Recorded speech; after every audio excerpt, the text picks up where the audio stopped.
I just thought, what is your app about, this shopping app? Well, the website is Shop Sovereign Collective, and it's a global shopping platform. It's sort of like an elevated Etsy, curated, where everyone has their own storefront in the different cities. So you can shop different cities. So you can shop Paris, you can do art and wine and cheese and fashion, men's, women's, kids. And then we're doing a magazine that you can shop with it. And so it's fun. Like and it's really a lot of sort of emerging brands. So it may not be brands that you already know. We're doing vintage, just a little different, a little more fun. I love that. Someone asked me this on an interview when I was on another podcast recently, and I thought it was the best question. I mean, I think I might know your answer, but if you could only wear one brand that we know of, because I do think of you as a fashion girl or woman, I should say, what brand would that be for you? Oh gosh.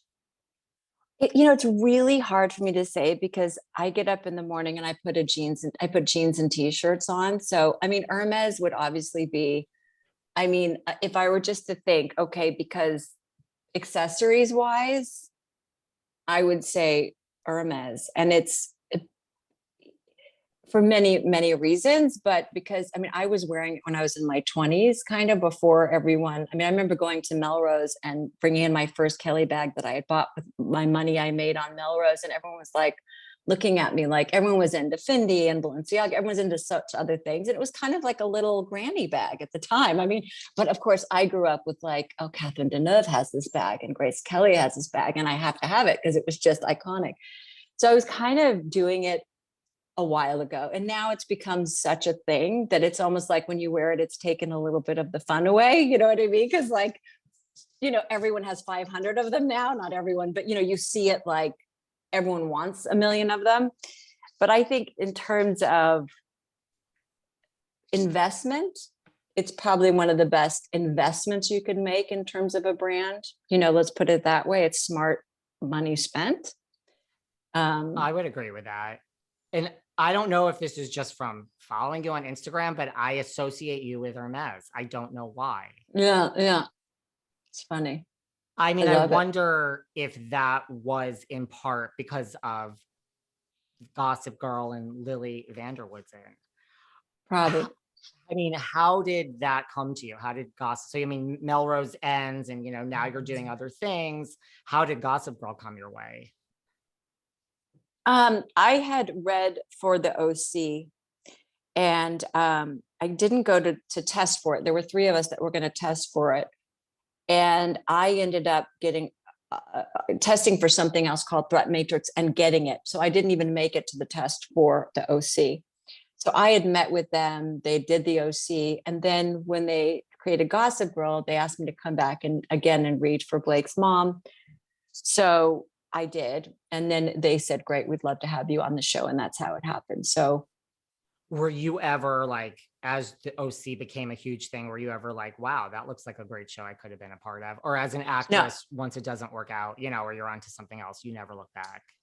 I so trust that we're divinely guided and protected because I was so much more suited to play Lily than I ever would have been to do the OC. Like it was like meant to be.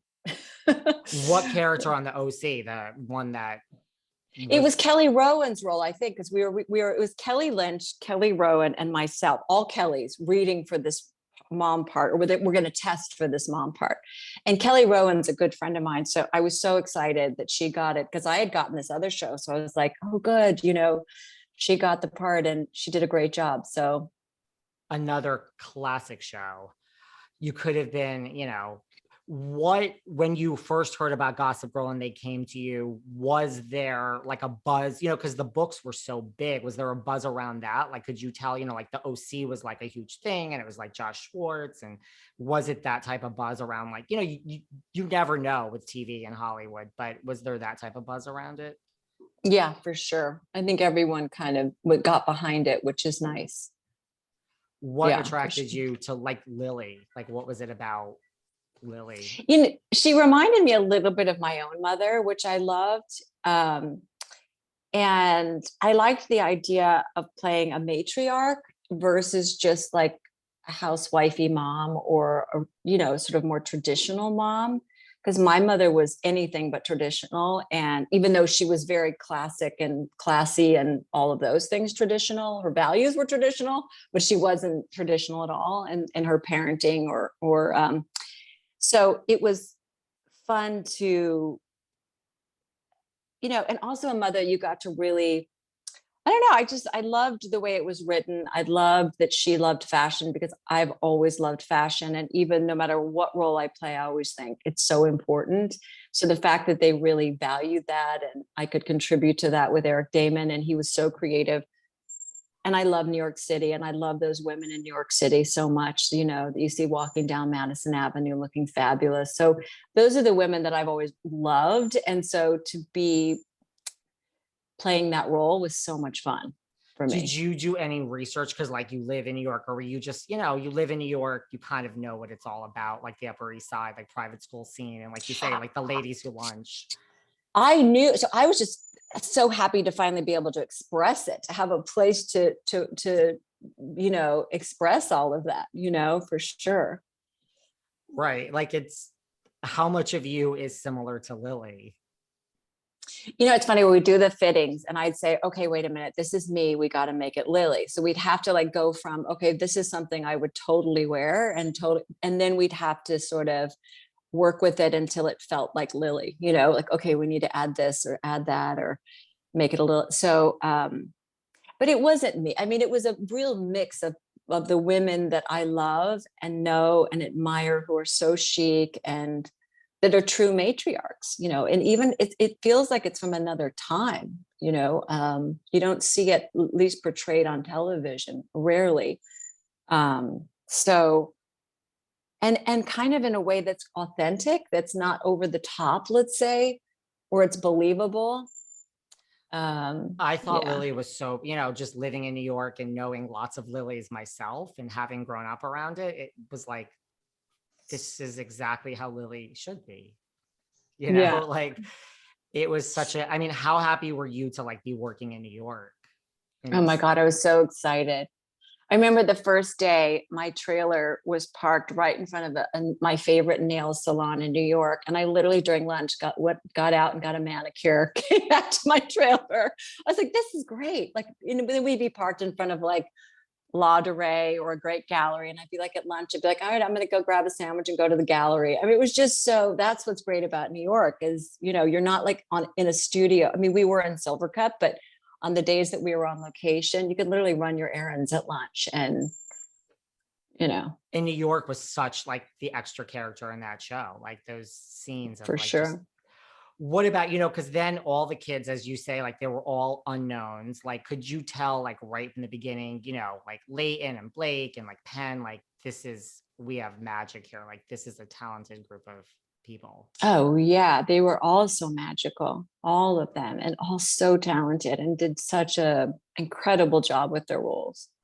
What about like, what was it like? Cause you had plenty of scenes with Blake Lively. Like, what was it like working with Blake? She's just so magical and like cool. She's like the cool girl, I don't know. She just has such a way about her. She's so inspiring because she's really fearless, not afraid of anyone, and very open. I think she comes from a big family and, a lot of older sisters.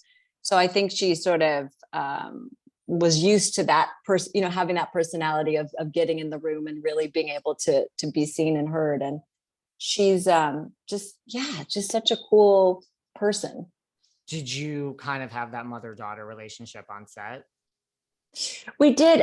I was a new mom myself. I mean, I was literally breastfeeding in my trail, when I wasn't in the beginning. My son was 6 months, old or something. And so it was a lot being a brand new mom myself and then playing the mom on the show. So I didn't, we didn't all become like chummy friends in a way, which we probably might normally have become more that way had I not.